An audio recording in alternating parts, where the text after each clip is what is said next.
felt like you're running your business on pure adrenaline, constantly putting out fires and just hoping everything holds together? It's a challenge so many entrepreneurs face, especially in the construction industry. But imagine if you could turn the chaos into a system that works like a well-oiled machine, giving you back control and maybe even some spare time. You're listening to the Construction Leading Edge podcast, the show that's all about helping construction business owners have more freedom, impact, and wealth by systematizing your construction business. Think self-managing company, a business that runs without you. My name is Todd Dawalt, and my team and I have helped over 400 construction companies eliminate chaos, grow their profits, and grow their team. Today, we're tackling one of the most frustrating questions out there, which is how do you grow your construction business without growing the stress and the headaches? And what does it take to create systems that actually work? Join us today in our conversation with Tod Ingersoll, the founder of NuWood Creations, a construction firm that's grown from a small operation doing small projects to a thriving business doing complex seven-figure design build projects.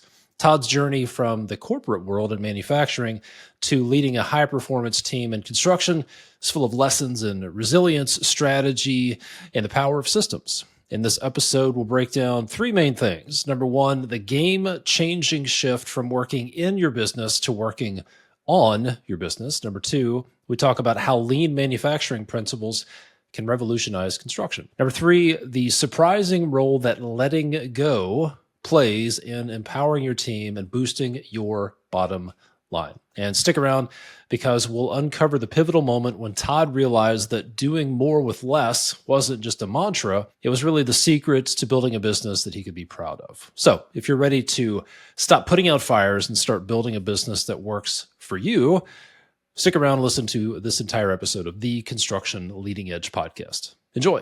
Tod Ingersoll, welcome to the podcast, man. How are you? Good, Todd. Thank you for having me. I'm not sure, but you could be the first other Todd that's been on this podcast, I think. And I do have a rule about Todds, which is every Todd I've ever met's a great guy. So, and so far you've held up that rule as well. I've been looking forward to this conversation. So let's talk about your story a little bit. Let's start with talking about your business. Tell us the name of your company, the type of work you do, and where you're located, and then we'll go from there. Well, we're a general contractor. Our company name is NuWood Creations. NuWood is spelled N-U, capital W-O-O-D, one word. NuWood Creations, Inc. We incorporated in 2005, so we're coming up on our 20-year anniversary. Brand ourselves as a general contractor. We're full service, home builder, remodeler. We do commercial work.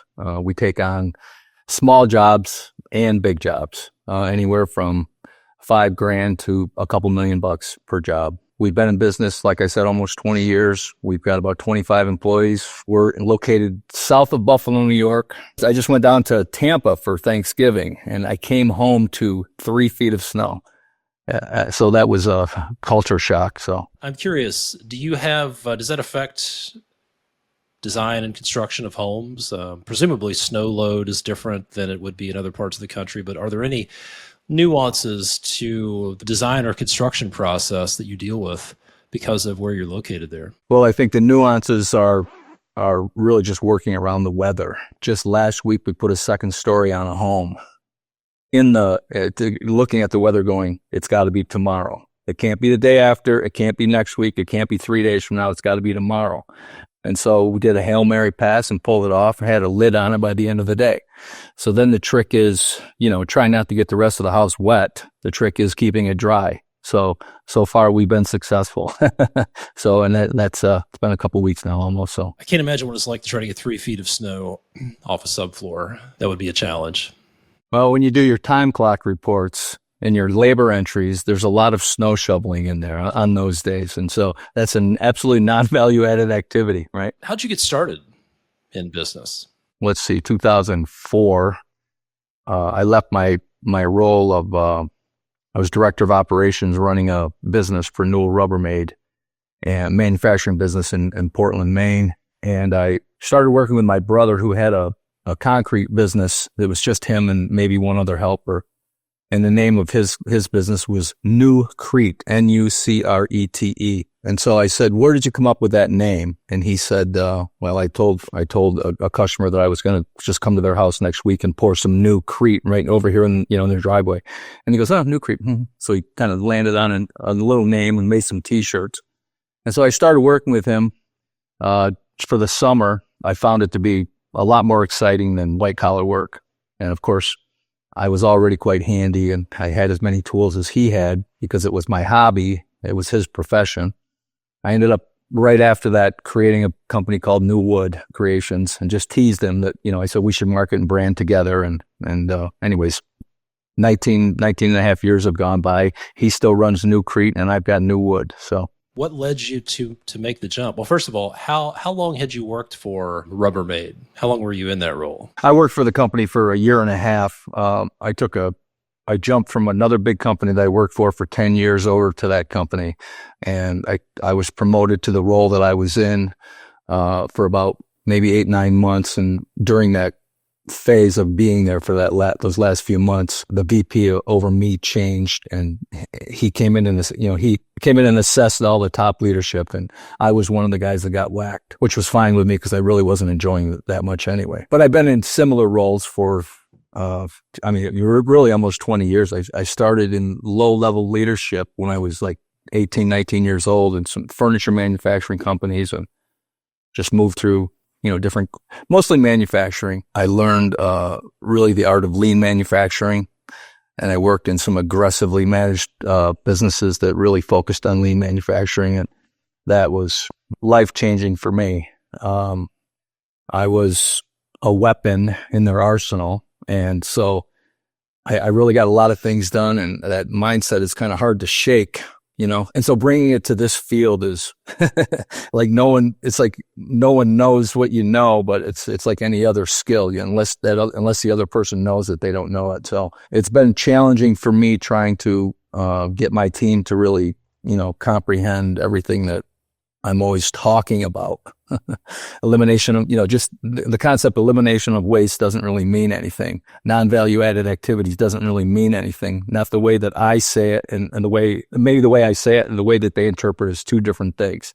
It's hard for me to get into everyone's head. But I've learned that all of that background positioned me that in such a way that when I came to this field, I had something that most of the other builders, if I want to say the term builders, had, and that is the business background and taking nothing and turning it into something from the business side. I know how to do that part of it as well as the physically doing it, so. For those who aren't familiar with what lean manufacturing means, can you talk about, first of all, what that is? And then secondly, how do you apply that skill set to construction? Yeah, it's interesting because it's been 20 years since I did it. So, actually worked for a company that was their mantra. What happens is you learn some of those tools, and hence the reason I ended up calling you is because I lost those tools and I needed help. But, really it's just the concept of doing more with less all of the time, right? Continuous improvement is a never-ending journey. It doesn't stop. There's no such thing as landing on something going, it's good enough.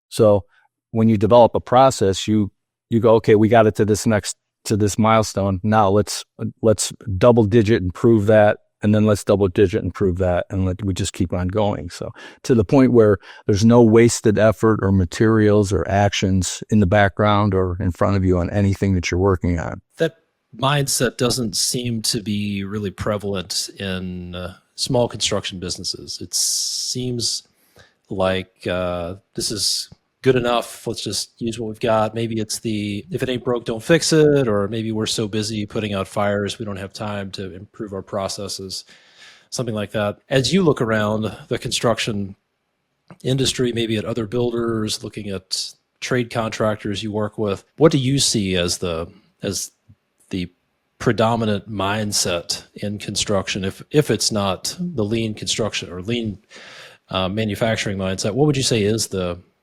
predominant mindset in construction? Many view it as though it is what it is, and you just you make the rules as you go. And it's like, gosh, there's a process for everything. I mean, everything in your life is a process. So define what that process is. You should be training it and creating standards and holding everyone accountable for operating that way. And I found that myself, I've fallen short of that in the last few years as the company's just exploded and my staff has gotten so big and we take on these giant projects and it's just not really treated as a way of life. It's just treated as a job, I think, So, I mean, there's a couple of great builders around that I admire and, friends with the owners or whatever, but I just don't see a single one in my area, that same mindset, which is, this is more than a game. Treat it seriously. I've had jobs where I've literally gone in and done, a couple $1 million jobs and lost $200,000 on a job because I committed to staying there until everything is right. And if I underbid it, it's my problem. And I'm not sure that everyone else sees it that way. I look at it going, yeah, but right is right. You can't gouge the customer because you didn't have your act together when you quoted it. You've got to stay. Your next job is only as good as your reputation on your last job. As we're talking about this, I wonder if the mindset is different because on the manufacturing side, they're going to crank out a widget, a car, whatever it is, every minute, every hour, multiple. They're going to create a lot of these. So they play a long game. And in the construction industry, it seems like a lot of people are living in the projects where it's all based on the project. And we just have to get this project done. And then we have to do the next project. And it's like, whatever we have to do, whatever it takes to get this project done, we're going to get it done. And it's all about the project. And I've even heard some people say, well, every project's different. All my projects are custom. So I can't really standardize things. What would you say to people who believe that? They believe, Todd sounds great, but my projects are all different. Can custom projects be standardized at all? What do you think? Absolutely. You can standardize your techniques. You can standardize your offering. Really what's different are the designs and the selections and the, maybe the environment that you're working in or, whether it's the neighborhood or the weather. It's all the same stuff. Every job's always all the same stuff. You start and you finish, and it's all the same steps in between. You can standardize the way that you install tile. You can standardize the way that you deliver your work orders to the field. You can standardize how you keep time clock records. You can standardize all of that stuff. You standardize all of your data and you can analyze it. And analyzing data is the only way you get to the truth, about how you can propel yourself forward. It was very difficult growing to the size that we are and not having some of this stuff in place because you can't be everywhere at once. So you can't tell everybody, hey, you need to do this. Hey, you need to do this. In the training we went through with SYCB, right? How can this be the last time that I have to answer this question, right? So, I mean, that is write it all down, get it into, train it, make sure that it's accessible to the employees, that if they want to know how you want something done, you just have to deliver that message in such a way that they can put their hands on it and they know where to find it. And so, but it's a universal belief no matter what it is. I think you touched on one of the keys there is that having data is the key. What was the statement you said about data? Having data is really the key. You need to be able to analyze your data. Otherwise, you're just kind of running blind, right? Yeah. I mean, looking at a P&L statement, it tells you whether or not you made money. But how about looking at job costing? And how about breaking that job costing down to actual steps by the minute, by cost category, using that information to move forward? As an example, right? That's the key mindset difference is in manufacturing. It's like, all right, we need data to be able, and then use that data to feed it into the next iteration. And we're going to use, how can we improve? And if you don't have data, it's impossible. Well, I guess it's possible to improve, but you're just throwing darts in the dark and you don't really have any idea. So that's really good. Have data, whether it's financial data on your processes. How did your selections process go? How did your handoff go? How did the closeout go? What was the customer experience like? Having data is the key to to being able to improve because it really tells you the truth. So you mentioned a couple of times that the business exploded, business grew tremendously, and you had some challenges. So what were some of those challenges or issues you were dealing with that led you to schedule a call with me a few months ago? About 2 years ago, I made about a year and a half ago, I made a decision that was founded in some of the beliefs that came out of lean manufacturing, which is that if you have a problem and you want to fix it, you make the problem ugly. Okay, so in other words, nobody puts up with an ugly problem for very long. And that being said, I had a person who I was very fond of and was very capable, but I just couldn't get that person to deliver what I needed them to do, and they were in a management role. And so I asked that person to leave. All right, I gave the person an opportunity to stay, of course, but it just wasn't going to work, and they felt that they were a fish out of water. So that person left, and it became 4 more people after that. And it's not that the first one started. There was a chain of events unfolded that was kind of unforeseen, and I ended up losing a few of my key players. Well, in the midst of doing all that, I've rebuilt the team completely, and I think I have the strongest team I've ever had right now. So what I did is I had a problem and made it ugly. It got uglier than I thought it was going to.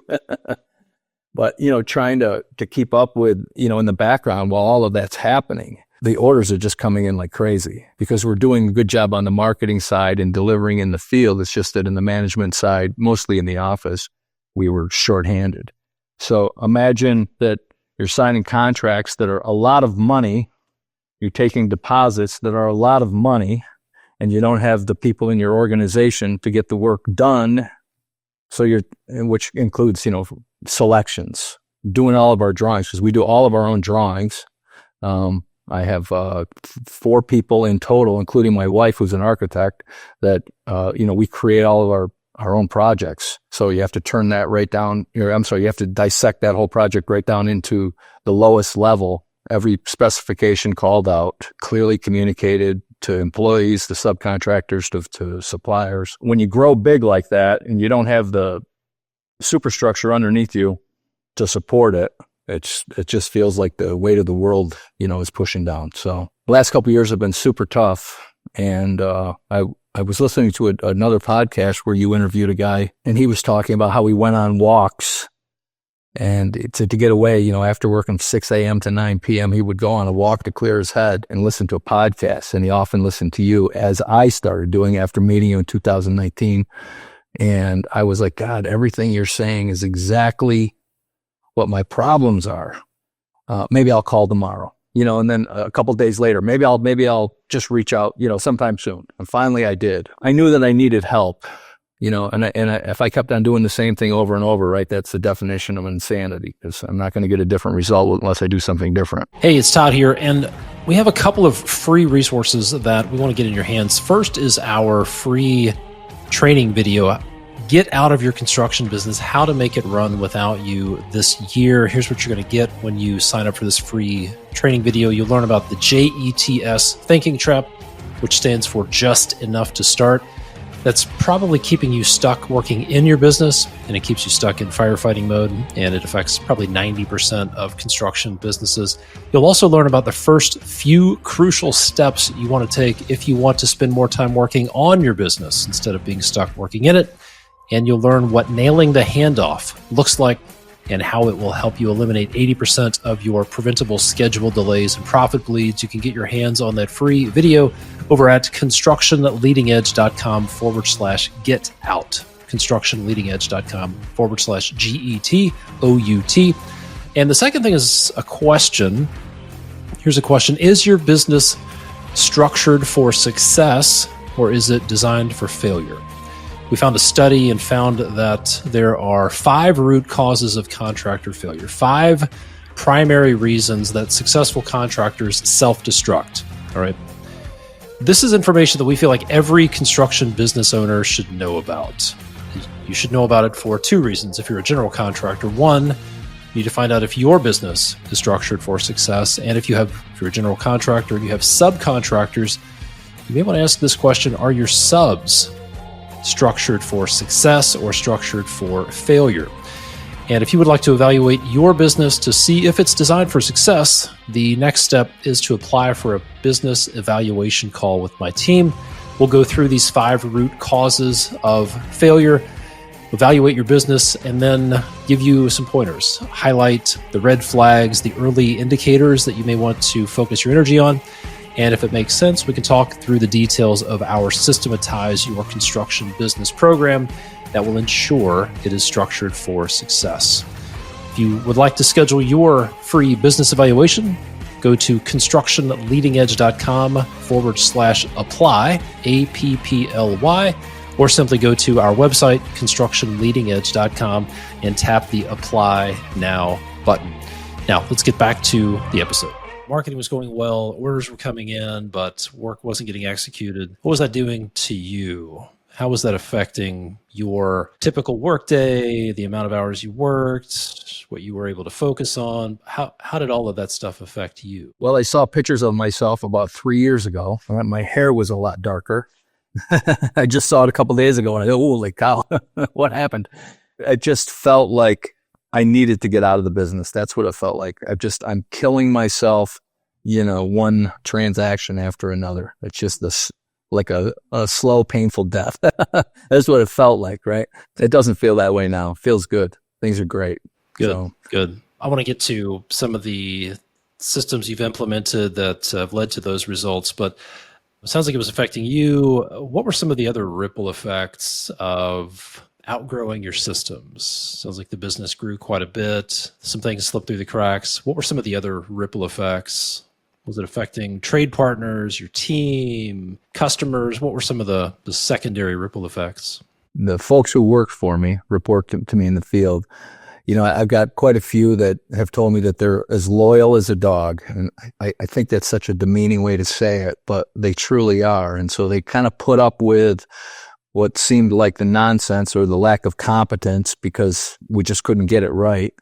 And I think that the rewards are there now and they know it. They can see it and feel it. But, trade partners, I can't tell you how many job site meetings we've had with key trade partners that we say, okay, this is how we're going to do it. We're going to do it like this. Starting next week, there's going to be a meeting the following week, and then there's no time for that meeting.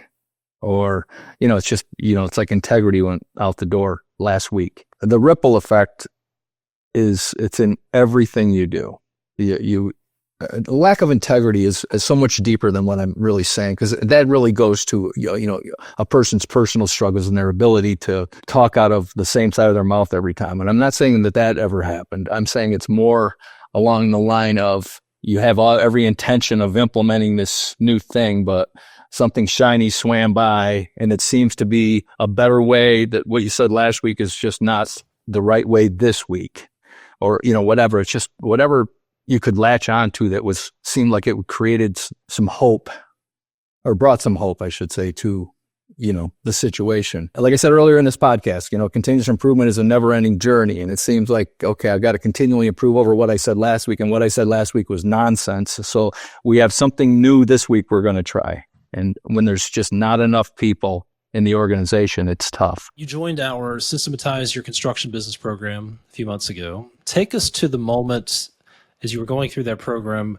when you realized that the systems you were learning and implementing in your business were actually working to solve some of those challenges. Was there a specific moment that comes to mind?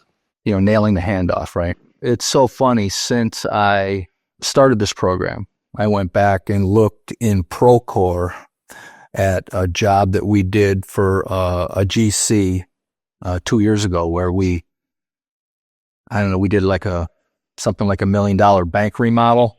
So we're working for a GC as pretty much their only subcontractor doing all the trades. And so I got a hold of Procore as software, and we use CoConstruct. I was looking at their Gantt charts, and they have a well-defined pre-construction process. And their pre-construction process, I never latched onto that because where we came in was long after their pre-construction process. So I'm just following the Gantt charts going forward. I never looked back at what they had done. And they're a large organization, right? So, maybe a role model for us to learn something from. And when I'm rolling along in these podcasts and listening, and you're talking about, the just enough to start syndrome, I'm going, jeepers creepers. Can you believe it? we're going to start this job tomorrow with just enough information to start. I got Todd in my ear saying, don't do a job with just enough, or don't start a job until you have your pre-construction process completely, working. And I'm going, but wait a minute, we've got to be there. We've got to get that job done. I've already made the commitment. And I'm listening over and over, and I'm saying pre-construction, pre-construction, pre-construction. You have to get ahead of it. You have to get completely ahead of it. I mean, literally right now, or maybe let's say 30 minutes ago, I sent an email to my pre-construction manager who is asking me about a hardwood flooring choice. And I'm catching myself saying, we can make that decision about 6 weeks from now because we don't need it until April, the flooring. And I'm going, am I breaking my own rules, right? Which is just the habit forming nonsense, right? So when he sees the podcast, he'll know exactly what I'm talking about. But so it really, it's just one of those mindsets that we all have to move over to, right? And so as you and I both know, when we started talking about working with NuWood on this endeavor, I told you that I had 4 giant projects that had to be done before spring. Or, at this point, we have lakefront community here, and being the winter, no one's really at their lakefront houses in the winter, but you can bet on Memorial Day, it's woohoo, it's party time for 3 or 4 months, right? So our deadlines are always Memorial Day. And we've got these ridiculous projects that we have ridiculously big projects that we have to have done for May. And none of them have the pre-construction work done. None of them. And I'm taking these training classes from you, which I just completed just a few weeks ago. And I'm saying, well, we're breaking all the rules right now because we have no choice, but you can be sure that we're getting our act together for the future jobs. Signed 2 new pre-construction contracts in the last 24 hours that will have all of that stuff in place before we ever start those jobs. What are a couple of specific problems, some chronic problems you've had over the past few years that you expect to be solved with a good pre-construction process? Any specific examples? I find that on a semi-regular basis, we mobilize into a work site and get it to a phase, and then we go over to the next project and work on that one, because that one, those next phases were definition and materials were in place. And then we'll come back to the other job site again, because now we've got more answers, or, whatever. It's mobilizing in and out. It's inefficient. It's not good for the customer. It takes our lead times unnecessarily long. Like I just did a remodel on a house that about a little over 5,000 square foot house. And it's a complete gut remodel with half of it was new and half of it was old by the time it was done. Addition wise. And we were in and out of the job in, I think 7.5 months, 8 months, complete. And it was like $2 million.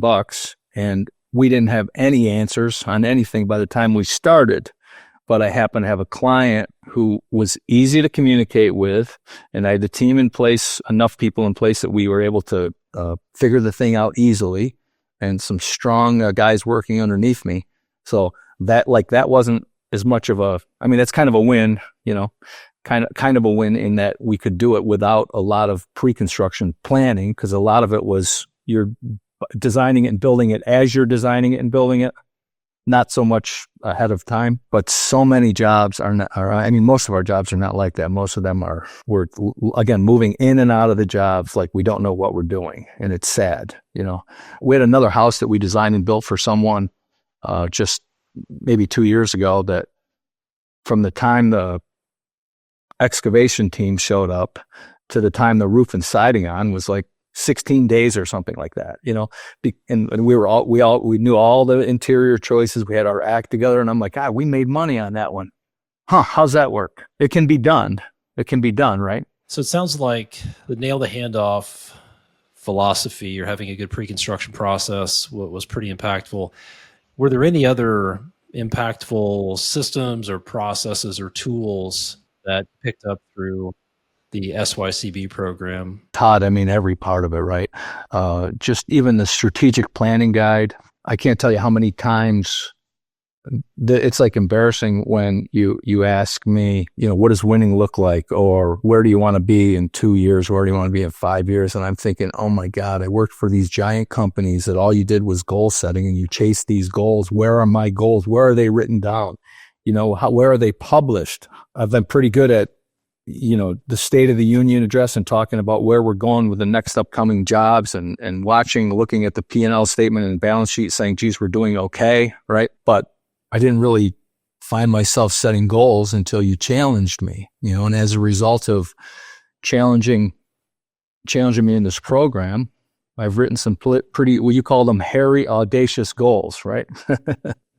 And so we're expecting growth that no one around is really expecting, no one around us. So if we hit these numbers in the next 2 years, like we are planning on, it's going to be really terrific. As long as we can keep our overhead at kind of the level that we're at, should pay off for every employee. So I expect that we're going to see a lot of the employees who work for our competition coming our way, because they're going to see the positive side of working with NuWood. Right. Some people are reluctant to roll out new processes because they say things like, well, my team doesn't want to change, or my team resists everything. They don't want to do anything, et cetera, et cetera. How did your team respond to nailing the handoff and some of the systems and processes that you've rolled out from our SYCB program? We held a management meeting all down through the supervisor level on site. We did it in our warehouse. And so there's about 14 people, I think, all in management. The job site guys all the way through, myself.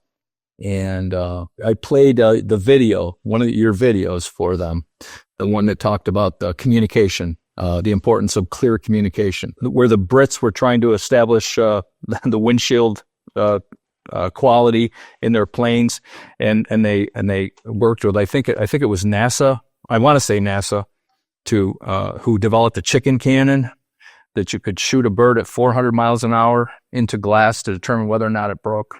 And there's a punchline at the end of that. I'm not going to give it away here unless you want me to, but but the punchline, everybody in my staff just cracked up hysterically. And my one supervisor goes, "We're getting a chicken cannon?" And I'm like, no, we're not getting a chicken cannon. So that, and then he brings it up in every, and I love this guy. He brings it up in every group meeting. What is it here yet? But what I really found is that I could really, even though I'm, a bit of a control freak, not as bad as I used to be, my team is absolutely just like, please get out of the way. We've got this. And so they're all embracing it. And, we knew enough that as a team that we needed to have that process in place, but we never focused on it. I think tomorrow morning at 7:30, we're having a meeting where we're going to go through a detailed schedule and also specs and selections review of one of the big projects that we have going. But the schedule is a result of you pushing us on this process to systematize our schedule, right? I'm just going to call it the schedule without going into any more detail. And instead of doing it manually, taking advantage of our software. So we're challenging CoConstruct, even though CoConstruct is not really developing more of their software. They have a terrific program, right? But you have to use the modules, right? You don't use them. It's like a treadmill with a pair of pants hanging over or whatever. So it's there, and we're using it. So it feels good knowing that we have something that, like we have the guidance from you, the playbook, and then we have these tools. So now it's just a matter of implementing. So implementation takes a little while. The bigger the project, the longer the project cycle, the longer it takes to see results. What are some results that you've seen from the work you've done? What's different in the business now from the work you've done implementing these systems? I'm sitting in my house right now instead of the office. And it's because I don't need to be in the office. And by the way, I spend a lot of my time in the office, but I can take the day off if I need to work on things that I need to work on, because as you pointed out very early, and it's so obvious once you hear the words for the first time, that I need to work on the business and not in the business. I've been working in the business since day one, and or even before day one when I created the logo. In order to kind of take it to the next level, as I've made these commitments, I've hired a general manager to manage the day-to-day operations. And I jokingly tell all of my employees I report to him because on the org chart, I'm responsible for sales, and that's down underneath him. It's freed up my time where I can actually focus on the things that are going to make our business grow. And so I've empowered my team to just do it without me. If you have questions, ask me, but don't ask me every question that you would normally ask me. Ask the general manager, ask yourself, or figure it out yourself. I'd like to dig into that word empower. You said you've empowered your team. Most of the people I would talk to, most of the non-micromanagers who just want to be dictators, most of the people want to empower their team. What would you say are a couple of keys to empowering your team the right way? It really starts with defining what people's roles are, right? And then setting goals for them. There's been a lot of soul searching here in the last 3 months since we started working with you and looking at our process and where it is we want to go. And you look at like a 2-year plan and a 5-year plan, and you look at what is it going to take to get to the 5-year plan and where are we today? And you break it down into bite-sized steps and then you say, or bite-sized chunks, and you take the people that you have and you, I guess, challenge them. Or in your mind, do they fit into these roles? Create an organization chart and define what that particular role on the org chart is responsible for. And then take the big 5, right? Your big 5 outcomes that you want for that role and create it or break that down into the steps that it's going to take in order to achieve those 5 outcomes, those big 5 outcomes, and just hold people accountable for them. So, we have that process started, but it's not complete. The org chart is complete and people know what their roles are, but we're a bit scrambling, trying to keep up with the demand that we have, just keeping up with specs and selections, right, on the jobs that we have, because we're already, we're knee deep in those jobs by far. So, in fact, imagine that we're here. It's the 17th of December. I just got notification this morning that we have a building permit on another new house, not the one we started digging yesterday, the one we're going to start digging next week. And so we're putting foundations in the ground here next week. And I think that's Christmas week. So, not the ideal time of year to be pouring concrete, but it is what it is, right? We'll get back to the episode in just a minute. Think about these 2 questions. First, do you have a clear, actionable plan? In other words, a strategy for your business for the next 12 months. Second, does your team know exactly where you're headed and how you plan to get there? If your business was a road trip, are you just driving aimlessly without a map, hoping you'll get there, or do you have a clear destination and a route? If your business was a football team, are you just running around the field without a game plan, playing pickup ball, or do you have a strategy to win the game, like the pros do? Here's the reality. As the leader, it's your job to create the strategy, and your team is counting on you for that. If you'd like some help with that, for a limited time, you can download our free strategic planning guide. It's the same guide that has helped hundreds of construction business owners gain clarity, set clear goals, and be able to communicate a winning strategy to their teams. In just 60 to 90 minutes, you'll map out your plan for the next year. No more guessing, no more drifting. And it's the first step toward designing the business that you want. In fact, it's the first step in our Systematize Your Construction Business program. If you want to get your hands on that, head over to constructionleadingedge.com/planning, PLANNING, to download your free strategic planning guide. Stop running around in circles. Stop just treading water. Get clarity on the vision and direction of your company. Go to constructionleadingedge.com/planning and download your free strategic planning guide today. You mentioned you have some plans for growth. I'm curious, what are some of the results that you're looking forward to experiencing now that you have these systems in place? As you look down the road, 12 months, 18 months down the road, what results do you expect to see in that time frame? Results for the business, right? People feeling that they have the autonomy to work without guidance from me. One of the things that I'm personally looking forward to is maybe a little bit more free time, a little bit less, 60, 70, 55-hour weeks. If I can get back to, I'd like to get under 40, and I think I can. My team does afford me a few days off every couple months. I go down south for a few days and come back. And so that's a nice feeling, knowing that nobody needs me necessarily, and I'm just a phone call away. And by the way, when I'm down there are days where I watch the sun come up and it's going back down, and I look at my wife and I go, we got to get out there before the sun goes down, because we're both working on our laptops. But I would like to think that we're so far ahead of it that if we take a few days off or a few weeks off, it's not really a big deal. No one really misses us. And, we have adult children, right? So it'll be nice to be able to spend time with them without feeling like we can't right now because we have to work on this project. And I mean, watching them grow up the last few years, there was a lot of that.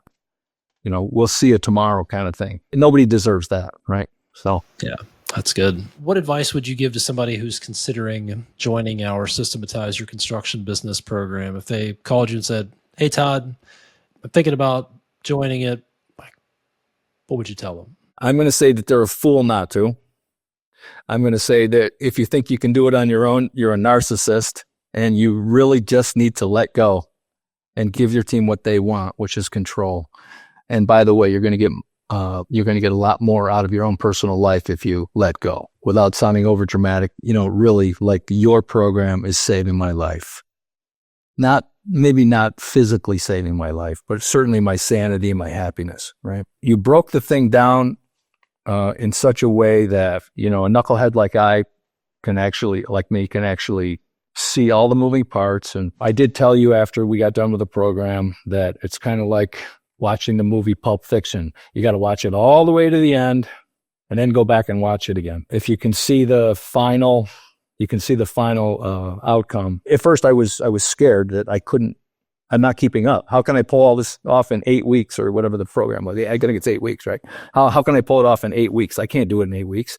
Yeah, that's because it's a never-ending journey. This is the playbook, right? So now that we've got the playbook, I think we're already at least a third of the way, not complete in the 8 weeks, probably not complete, but I would say that a lot of the stuff, we're already doing some of that week 8 stuff on a regular basis. Maybe not according to the way you drew it up, but the way that we've drawn it up, it's the same thing, right? You have to let yourself go, and you can't do it on your own. Your program's affordable, and it's well done. And the weekly meetings that, we had on Wednesday at 4:00 every Wednesday, tremendous. I mean, it's just the right size. It's manageable. I appreciate that. Yeah, that means a lot. I do want to go back to something you said. If you try to do it yourself, you're a narcissist. Tell me about that. I think at some point in time, I definitely think I was. Probably people could say that I am. I'll tell you one thing, I'm a lot more humble than I used to be, and I don't think it's because I'm older. I think it's just because, I'm sure it is, but I think it's because I'm wiser. I have a lot more happiness in my life. I love my wife, and she and I are, 2 peas in a pod, and that's made a difference in my life. Being a narcissist, trying to take control of everything has no benefit to anything except your own ego. And there's nothing positive about that. You come across like an asshole to everyone around you. So I would recommend that you look in the mirror and just admit that you can't be everything to everyone. That is uncomfortable. I had a conversation recently where I was sitting down with a consultant looking at my business, and it's no fun to look in the mirror and say, yeah, I've been at this for 10 years and I never thought about that. And it kind of stings. And in a way, it would be easier just to shut that person down and, say, no, that can't be right. I'm doing it the right way. But it is uncomfortable. But it's really the only way to move forward, is to look in the mirror and say, you know what? I don't know it all. Maybe I could figure it out on my own, but I'd rather not. The statement I've adopted is, I want the lesson without the scar. I've got plenty of scars.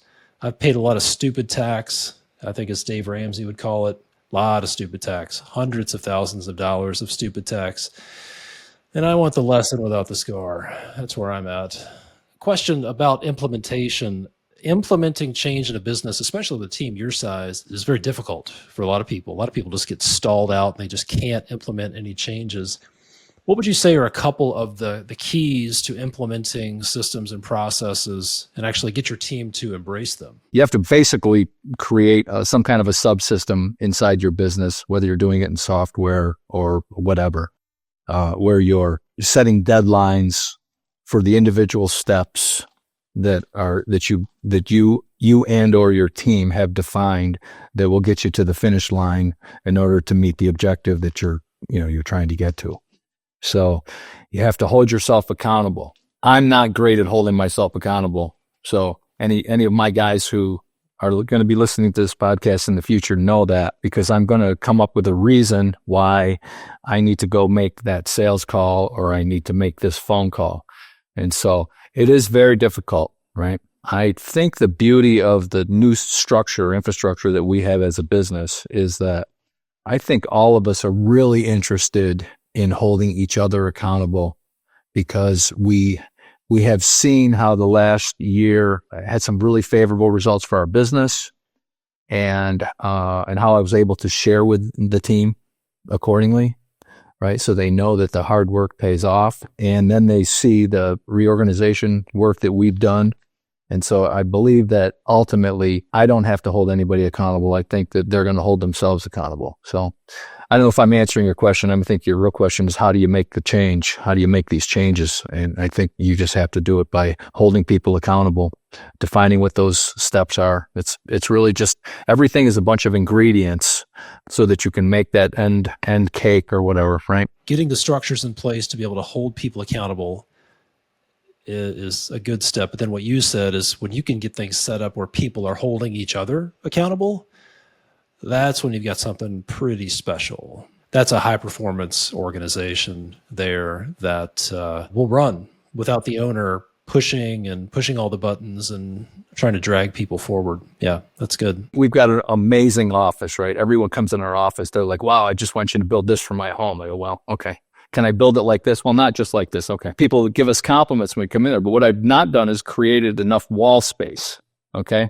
So where I'm going with this is that, coming from lean manufacturing, I'm sure you can appreciate this, right? You use visual management, right? And visual management is peer pressure.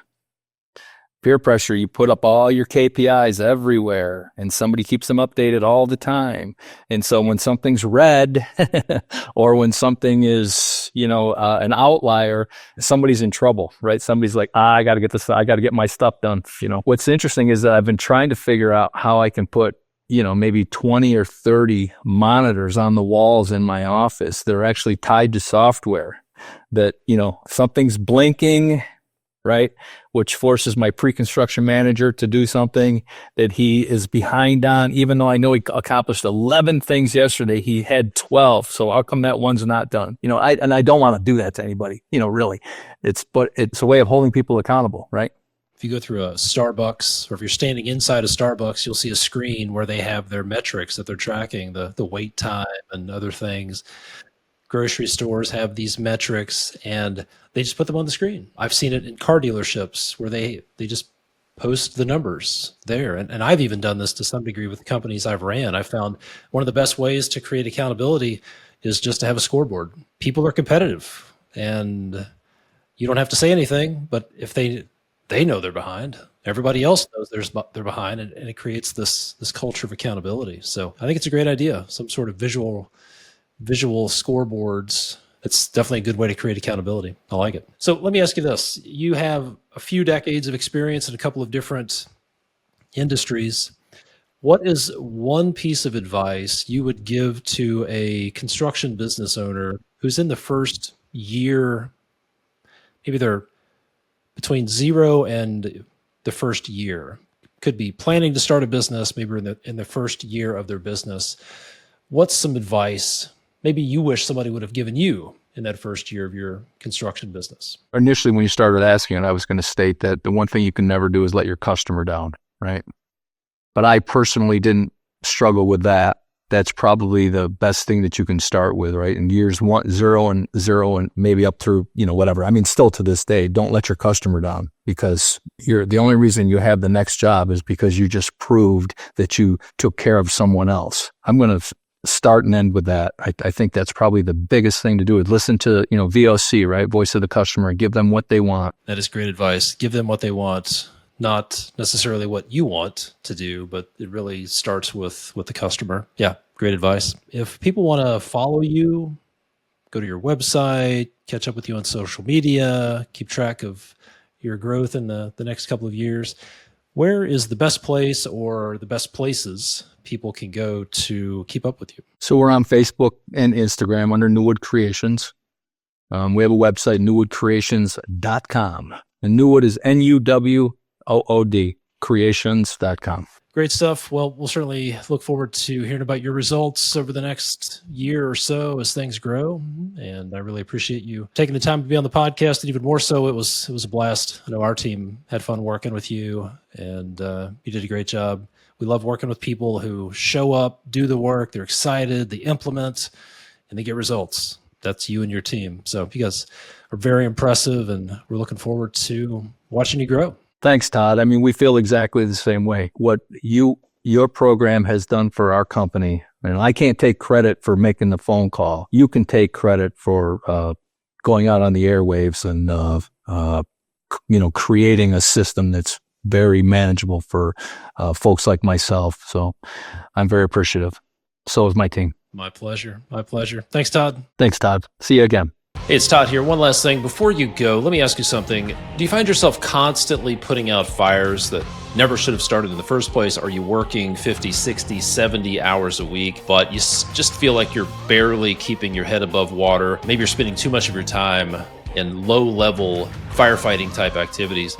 Maybe every problem lands in your lap and you're thinking, how can I possibly keep up with all of this chaos, much less grow this thing? Or maybe you're thinking, why would I want to grow this business? So if you're a construction business owner and you feel trapped in your business, feel like it's keeping you from being present with your family, maybe you even feel like your business is driving a wedge between you and your spouse or you and your family, and you can't take a real vacation, there's constant chaos, then let me tell you, there's a way out, all right? My team has helped hundreds of construction business owners solve those exact problems. And the first step that all of our clients took was to schedule a call with my team. So I want to invite you to schedule a call with my team. And on that call, you're going to get crystal clear on three things. Number one, the real root cause of some of the biggest problems in your business. Number two, your goals and outcomes that you want to achieve. Number three, you'll have a clear roadmap that you can follow to turn those goals and outcomes into a reality. All right. So for a lot of the people who've had these calls, it's been the best hour they've spent working on their business in a long, long time, maybe ever. So here's the deal. This year is going to be over before you know it. So my question for you is, are you going to have another year of almosts? Are you going to have another year of almost hitting your goals, almost making changes, almost getting there? Or is it going to be another year maybe going backwards, going in the wrong direction? Here's the deal. If you want different results, you need to take different actions, okay? You need to make some different decisions. This stuff is not going to randomly happen. Your business is not going to magically fix itself. It's going to get worse on its own, okay? So if you want different results, you've got to make some different decisions. You've got to take some different actions. So if that's you, if you want to take some different actions, you want some help, then book a call with my team by going to constructionleadingedge.com/apply. Don't wait till it's too late, all right? Unfortunately, we occasionally talk to people and we figure out it's too late for us to help. So if you know you need to make some changes in your business, maybe you're a little scared, you're not sure how it's gonna work out, but you know you need to make some changes, you've got to do something different, then go schedule your call if you're a construction business owner by going to constructionleadingedge.com/apply, APPLY, and book your call. We'll talk soon.